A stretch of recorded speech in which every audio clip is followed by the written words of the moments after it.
Hello guys, welcome to my YouTube channel. तो last video में मैंने आपको बताया था अपने केवीएस क्वार्टर के बारे में।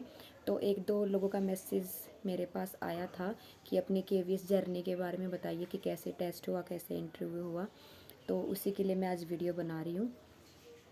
तो बेसिकली मुझे याद नहीं कि कब टेस्ट हुआ था, बहुत टाइम हो गया, मेरे ख्याल से 1 साल के अराउंड हो गया होगा जब मैंने टेस्ट दिया था। वही केवीएस के लिए फॉर्म निकले, मैंने फ़िल किया, मेरा टेस्ट अच्छा हुआ क्योंकि बायो वाला पोर्शन स्ट्रॉन्ग हो ही जाता है। बिकॉज़ मुझे अब 6 साल हो जाएंगे पढ़ाते हुए, तो जो सब्जेक्ट है वो तो अपना हो ही जाता है अच्छे से।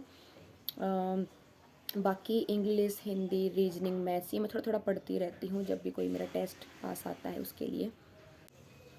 तो उसके बाद मेरा टेस्ट अच्छा हुआ। उसके बाद मुझे इंटरव्यू की डेट याद है, 15 मई को मेरा इंटरव्यू हुआ था। मेरा इंटरव्यू सेंटर आया था कोलकाता, तो हम फ़्लाइट से गए थे क्योंकि बहुत दूर पड़ जाता है। इंटरव्यू होने से पहले बहुत ज़्यादा नर्वसनेस हो रही थी। पहले वहाँ पे बिठा देते हैं सारे के सारे जितने भी कैंडिडेट्स थे कि कब नंबर आएगा, कब नंबर आएगा। फिर एक रूम में उन्होंने बिठाया, वहाँ पे हमारे डॉक्यूमेंट वेरीफाई हुए। कमियां भी निकाल देते हैं, 2 फोटोग्राफ और चाहिए, ये चाहिए, वो चाहिए। देखो दिक्कत तो होती है, इतनी आसानी से जॉब मिलती नहीं है। उसके बाद ऐसे तैसे करके मेरा नंबर आया।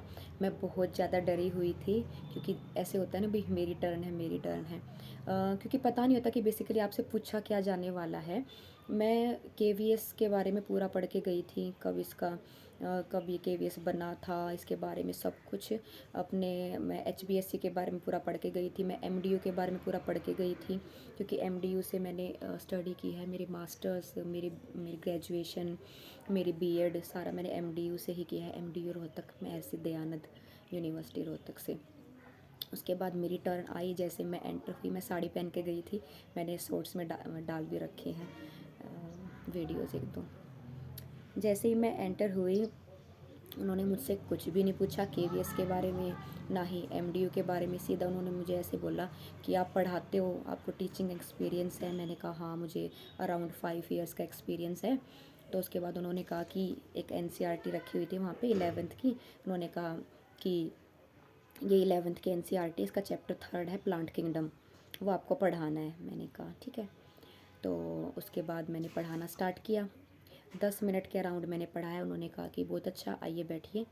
उसके बाद जो मैंने पढ़ाया था, तो प्लांट किंगडम के बारे में उन्होंने मुझसे कम से कम 8-9 क्वेश्चन पूछे, मैंने मोस्टली बता ही दिए थे। उसके बाद एक दो उन्होंने कंप्यूटर से रिलेटेड क्वेश्चन पूछे कि आप कंप्यूटर को कैसे यूज़ कर सकते हो। मुझे देखो कंप्यूटर का थोड़ा बहुत ही पता है, मैंने अपने अकॉर्डिंग सही आंसर दिया।